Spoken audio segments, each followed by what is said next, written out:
ನಮಸ್ತೆ, welcome back to my channel. ಇವತ್ತು ಆಲೂಗೆಡ್ಡೆ ಮಿಕ್ಸ್ ವೆಜಿಟೇಬಲ್ಸ್ ಇನ್ಸ್ಟೆಂಟ್ ದೋಸೆ ಮಾಡ್ತಾಯಿದ್ದೀನಿ. ಇಲ್ಲಿ 3 ಆಲೂಗೆಡ್ಡೆನ ಮೊದಲೇ ಬಾಯ್ಲ್ ಮಾಡಿಟ್ಟಿದ್ದೆ. ಅದನ್ನು ಈ ರೀತಿ ಕಟ್ ಮಾಡಿ ಗ್ರೈಂಡ್ ಮಾಡಿ ಸ್ಮೂತ್ ಪೇಸ್ಟ್ ಥರ ರೆಡಿ ಮಾಡ್ಕೋಬೇಕು. ನಂತರ 1 ಕಪ್ ಅಕ್ಕಿ ಹಿಟ್ಟು, 1/4 ಕಪ್ನಷ್ಟು ಚಿರೋಟಿ ರವೆ, 1 ಸ್ಪೂನ್ ಸಾಲ್ಟ್ ಹಾಕಿ ಇಲ್ಲಿ ಚೆನ್ನಾಗಿ ಮಿಕ್ಸ್ ಮಾಡ್ಕೊಳ್ತಾ ಇದ್ದೀನಿ.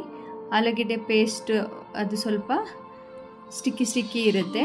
ಸೊ ನೀಟಾಗಿ ದೋಸೆ ಹಿಟ್ಟಿನದಕ್ಕೆ ಯಾವುದೇ ಗಂಟಿಲ್ಲದೆ ಮಿಕ್ಸ್ ಮಾಡ್ಕೋಬೇಕು. ನಂತರ ಇಲ್ಲಿ ಸಣ್ಣಗೆ ಹೆಚ್ಚಿರೋಂಥ ಒಂದು ಆನಿಯನ್ನು, ಸ್ವಲ್ಪ ಕ್ಯಾರೆಟು, ಒಂದು ಸಣ್ಣಗೆ ಹೆಚ್ಚಿರೋಂಥ ಟೊಮೆಟೊನ ಹಾಕಿ ಮಿಕ್ಸ್ ಮಾಡ್ಕೊಳ್ತಾ ಇದ್ದೀನಿ. ನಂತರ ಇಲ್ಲಿ ಸ್ವಲ್ಪ ಸಣ್ಣಗೆ ಹೆಚ್ಚಿದಂಥ ಕೊತ್ತಂಬರಿ ಸೊಪ್ಪು, 1/4 ಸ್ಪೂನಷ್ಟು ಜೀರಿಗೆ ಪುಡಿ ಮತ್ತು 1 ಸ್ಪೂನ್ ಚಿಲ್ಲಿ ಫ್ಲೇಕ್ಸ್ನ ಯೂಸ್ ಮಾಡ್ತಾ ಇದ್ದೀನಿ. ಚಿಲ್ಲಿ ಫ್ಲೇಕ್ಸ್ ಇಲ್ಲ ಅಂದರೆ ಹಸಿರು ಮೆಣಸಿನ್ಕಾಯಿನ ಯೂಸ್ ಮಾಡ್ಬೋದು. ನಂತರ ಸ್ವಲ್ಪ ನೀರು ಹಾಕಿ ದೋಸೆ ಹಿಟ್ಟಿನದಕ್ಕೆ ರೆಡಿ ಮಾಡಿಕೊಳ್ಬೇಕು. ಇಲ್ಲಿ ನಾನು ಇದನ್ನು ನಾರ್ಮಲ್ ದೋಸೆ ತವನಲ್ಲಿ ಕೂಡ ಮಾಡ್ಬೋದು. ನಾನು ಮಕ್ಕಳಿಗೆ ಇಲ್ಲಿ ಆಕರ್ಷಕವಾಗಿ ಕಾಣಲಿ ಅಂತ ಚಿಕ್ಕ ತವಾನಲ್ಲಿ ಒಂದು ಮಿನಿ ದೋಸೆ ಥರ ಮಾಡ್ತಾಯಿದ್ದೀನಿ. ಅದು ನೋಡೋಕ್ಕೆ ಬಂದ್ ದೋಸೆ ಟೈಪ್ ಕಾಣಿಸುತ್ತೆ.